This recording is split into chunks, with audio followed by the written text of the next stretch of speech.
Hi friends, ఒక మనిషి విలువ తన బిహేవియర్, తన డ్రెస్సింగ్, తన నడవడిక, అంతేకాని తన హై క్లాస్ మెంటాలిటీ, తన రిచ్నెస్ అవి కాదు. ఇవాళ రేపు ఎట్లున్నదంటే పైసా ఉన్నోనికంటే కుర్చేస్తారు, పైసలు లేనోనికి కుర్చీ తీసేస్తారు. అట్లా ఉన్నది. పైసకున్న విలువ మనుషులకు లేదు. అట్లానే మన ముందో మాట, మన వెనుకో మాట. ప్రపంచమంతా ఇదే. ఆల్మోస్ట్ ఇట్లా చెప్పే మనుషులు కూడా బ్యాక్ సైడ్ ఏం చేస్తారో తెలియదు. చెప్పనైతే చెప్తా, మాటలకి ఏమున్నది బాయ్, చేతల్లోనే చేసి చూపించాలి. స్వార్థం, ఎటు చూసినా స్వార్థం స్వార్థం స్వార్థం స్వార్థం. తనతో మాట్లాడితే తనతోని మాట్లాడదు, తనతో మాట్లాడితే తనతో మాట్లాడదు. ఫ్రెండ్షిప్లో కూడా తేడాలు. వాడితో మాట్లాడితే వీడితో మాట్లాడద్దు, దాంతో మాట్లాడద్దు, దీంతోనే మాట్లాడద్దు. అదేందిరా అబ్బాయి? ఎవరి ఇష్టం వాళ్ళది, ఎవరి లైఫ్ వాళ్ళది. ఈ నిమిషంలో మాట్లాడి తర్వాత ఏమవుతుందో తెలియదు. చావుకి ఏమన్నా చిన్న పిల్లగాడు, ముసలోళ్ళు, నడిటి వయసు అని ఉంటుందా? ఇవాళ రేపు ప్రతి ఒక్కరు ఎప్పుడు ఉంటారో ఎప్పుడు పోతారో అర్థమవుతలేదు.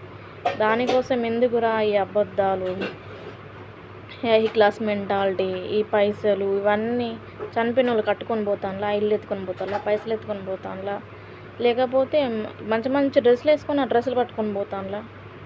అన్నీ ఇక్కడ వదిలేసి మనం ఎట్లా పుట్టినామో మళ్ళీ అదే విధంగా పోతాం. పోయేటప్పుడు ఒక్కొక్కరికి చనిపోతే గుడ్డ ముక్క కూడా దొరకదు.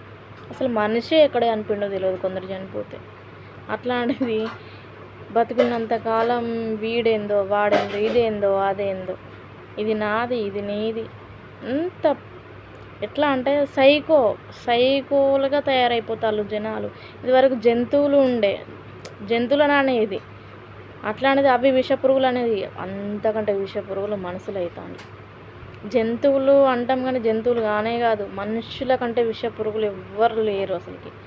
పాము, మంకీ, ఇంకా జెర్రీ, ఇది అది తేలు, మనిషే విషపురుగు, విషవాయువు.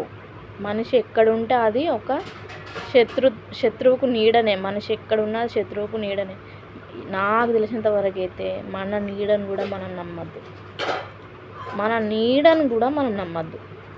అట్లా మనుషులను కనబెట్టుకుంటూ ఉండాలి. బాయ్ ఫ్రెండ్స్, నచ్చితే లైక్ చేయండి, సబ్స్క్రైబ్ చేసుకోండి ఛానల్ని, షేర్, కామెంట్.